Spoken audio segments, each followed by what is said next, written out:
ঠিক কিনা বলেন? ওইগুলো আমরা পারবো না। কিন্তু সকল ব্যাংক থেকে টাকা অবৈধভাবে সরিয়ে নিয়ে বিদেশে বেগম পাড়া হয়েছে, দুবাইতে 239টি বাড়ি হয়েছে। বৃন্দ ব্যবসায়ী ভাইয়েরা আমার, আমি খুব সংক্ষেপে কিন্তু আজকে ব্যবসা শুরু হয়েছে না, ফ্যামিলি কার্ড বান্ধব এবং ব্যবসায়ী বান্ধব নেতৃত্ব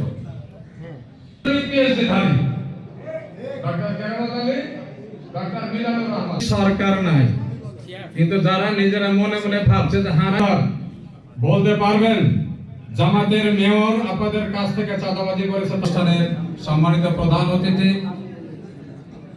আমাদের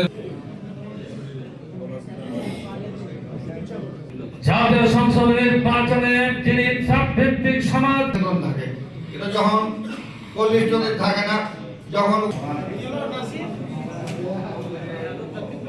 মেয়র অটোরাইজ মিলের ব্যবস্থাপনা পরিচালক জনাব মোহাম্মদ পার্টি, এটা আপনাদের কাছে আমাদের অনুরোধ, এটা আপনারা করবেন, তাহলে এদেশ এগিয়ে যাবে, এদেশ ভালো হবে। এখানে যারা আছেন কোনো না কোনোভাবে আপনাদেরকে চাঁদা দিতে হচ্ছে। আমি তো আশ্চর্য হয়ে যাই, এখানকার প্রতিটি কাজে কেউ না কেউ চাঁদা নেন। কারা তারা এটা চিহ্নিত করতে হবে। প্রতিটি কাজে, বিশেষ করে এখানকার যে রোড ঘাট রাস্তার যে কন্ট্রাক্টর যারা রয়েছেন তারা স্বাভাবিকভাবে কাজ করতে পারেন না। কন্ট্রাক্টরদেরকে একটা পার্সেন্টেজ দিতে হয়, না হলে কাজ আটকে যাবে এবং প্রভাবশালী ব্যক্তিদের কাছেই সেই টাকাটা পৌঁছাতে হয়। এটা খুবই দুর্ভাগ্যজনক। আগামী দিনে যদি আল্লাহ তৌফিক দান করেন, যদি এক নতুন বাংলাদেশের যে স্বপ্ন আমরা দেখছি সেই স্বপ্ন যদি বাস্তবায়িত হয়, তাহলে চাঁদাবাজদের এই চাঁদা নেওয়াটা 12 তারিখ পর্যন্ত চলবে। এরপরে আর কোনো চাঁদা চাপায় নেওয়া পর্যন্ত চলবে। আমের বহুমুখী অর্থাৎ আমের প্রক্রিয়াজাতকরণ, যেটি আমকে বিভিন্ন প্রোডাক্ট হিসাবে প্রস্তুত করা এবং সেটিকে দেশের মার্কেটিং এবং বিদেশে রপ্তানির জন্য যে উদ্যোগ, রাষ্ট্রীয় উদ্যোগ, সেটি নেই। আম বেসরকারি উদ্যোগে, কিছু কিছু ব্যক্তি উদ্যোগে দেশের বাইরে যাচ্ছে, কিন্তু ব্যাপক ভিত্তিক আম এবং আম থেকে প্রক্রিয়াজাত যে প্রোডাক্ট সেগুলো পৃথিবীর বিভিন্ন দেশে পাঠানো সম্ভব। আমি আগামী দিনে ইনশাআল্লাহ আমকে ব্র্যান্ডিং করব যে world wide Chapainawabganj, that means বাংলাদেশের আম হচ্ছে পৃথিবীর সেরা আম, সেই ব্র্যান্ডিং আমরা করবো ইনশাআল্লাহ।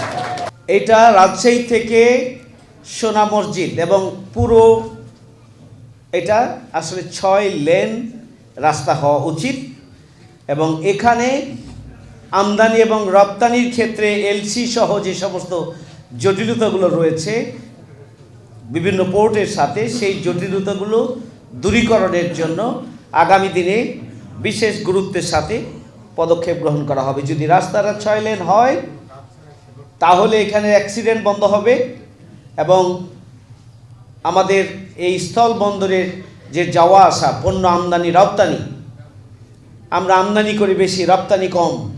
এখানে শুধু আমদানি নয়, রপ্তানিরও পদক্ষেপ গ্রহণ করা হবে ইনশাআল্লাহ।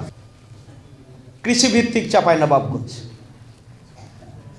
এখানে ইপিজেড, কৃষিভিত্তিক ইপিজেড করার জন্য যতগুলো বৈশিষ্ট্য দরকার সবগুলো বৈশিষ্ট্য চাঁপাইনবাবগঞ্জের আছে। এখানে কৃষিভিত্তিক একটা অঞ্চল, একটা হাব গঠন করা দরকার চাঁপাইনবাবগঞ্জ এবং পুরো উত্তর অঞ্চলের এটা কেন্দ্র হবে এবং সেই ইপিজেড থেকে আমরা রপ্তানির ব্যবস্থা হবে, এখানে উৎপাদন হবে, রপ্তানি হবে। আপনারা জানেন যে ব্যবসাকে আরও সহজীকরণের জন্য গোটা ব্যাংক ব্যবস্থাপনাটা ধ্বংস হয়ে গিয়েছে গত 15 বছরে এবং আমাদের অর্থনৈতিক সেক্টর বিপর্যস্ত। এটা হচ্ছে ঋণ নির্ভর, মাথাপিছু ঋণ প্রত্যেক বছর আমাদের বৃদ্ধি পেতেই আছে একটা শিশু আজকে জন্মগ্রহণ করে, তার মাথাপিছু ঋণের যে বোঝা, এটা কালকে জন্মগ্রহণ করলে সেই বোঝা আরও বেড়ে যাচ্ছে। এইভাবে বাংলাদেশ একটা ঋণ নির্ভর এবং অন্যের অর্থনীতির ওপরে বাংলাদেশের অর্থনীতি নির্ভর করছে। অর্থাৎ অন্যরা কতটা দিবে, দাতা গোষ্ঠী কতটা দিবে, ঋণ যারা দেন তারা কতটা দিবে, তার উপর নির্ভর করছে বাংলাদেশ কতটা অগ্রসর হতে পারে। চাঁপাইনবাবগঞ্জের শতাধিক বড় বড় অটো রাইস মিল আছে, যেটা গোটা বাংলাদেশের চাউলের চাহিদা পূরণের জন্য খুবই গুরুত্বপূর্ণ ভূমিকা পালন করে থাকে এবং অর্থনৈতিক চাকাকে এগিয়ে দেওয়ার জন্য গুরুত্বপূর্ণ ভূমিকা পালন করে থাকে।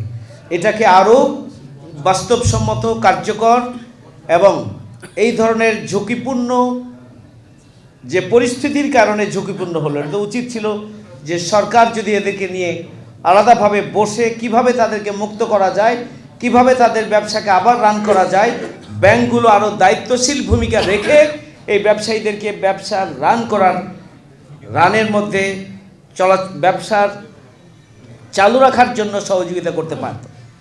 কিন্তু সেক্ষেত্রেও তো আসলে আমাদের কোনো অভিভাবক নেই, যদিও ব্যাংক চলবে ব্যাংকের নিয়মে। আমাদের কাঁসা শিল্প আছে, আমরা কাঁসা শিল্পকে এটাকে আরও আধুনিকায়ন করে আমরা বিশ্বের দরবারে বাংলাদেশের উপহার হিসাবে কাঁসাকে আমরা ব্যাপকভাবে ছড়িয়ে দিতে পারি। আমরাই কি এটা শুরু করতে পারি না? রেশম শিল্প আছে আমাদের, সেক্ষেত্রেও আমাদের যথেষ্ট অবহেলা আছে এবং এই অবহেলা এমন রেশম শিল্প হারাতে বসেছে। এটা আমাদের সম্পদ, এটা আমাদের ঐতিহ্য। কাঁসা এবং রেশম আমাদের সম্পদ, আমাদের ঐতিহ্য। এটি গোটা বাংলাদেশের মধ্যে আমাদের চাঁপাইনবাবগঞ্জকে পরিচয় করিয়ে দেয়। এটি আমাদের অহংকার। এটাকে আরও আধুনিকায়ন করে কিভাবে অর্থনীতির চাকাকে গতিশীল করার একটা অন্যতম মাধ্যমে পরিণত করা যায়, সেই জন্য আগামী দিনে পদক্ষেপ গ্রহণ করা উচিত বলে আমি মনে করি।